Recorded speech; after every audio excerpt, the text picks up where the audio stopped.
नमस्ते साथीहरू। अब हामी तपाईहरुलाई रेगुलर पेन्टागन कसरी बनाउने भनेर सिकाउन गइरहेका छौं।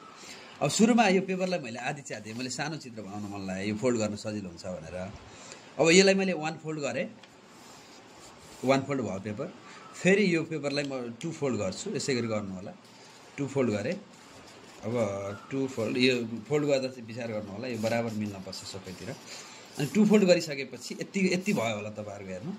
अनि यो टु फोल्ड गरिसकेपछि अब एउटा मात्रै काम बाँकी रह्यो।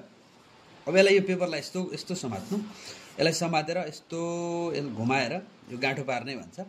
यसलाई तलबाट यस्तो घुमाएर गाँठो पार्नुभयो भने यो गाँठो पर्छ। अनि यो गाँठो पारिसकेपछि हजुरले यसलाई टाइट गर्नुहुन्छ हैन।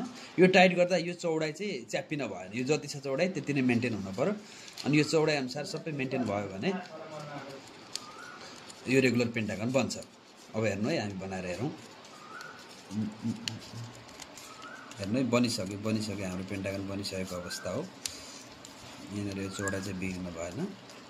ल अब यति च्यातेर काटेर फाल्दिनु, मसँग कैँची भएन होइन, त्यही भएर म यसलाई जे छ त्यही मेरो आउँला नै कैँची बनाएर काम गर्दैछु। अब हेर्नु है,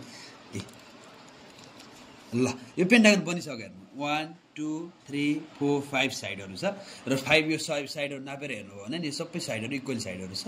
रेगुलर पेन्टागन यसरी बनाउन सक्नुहुन्छ। Thank you.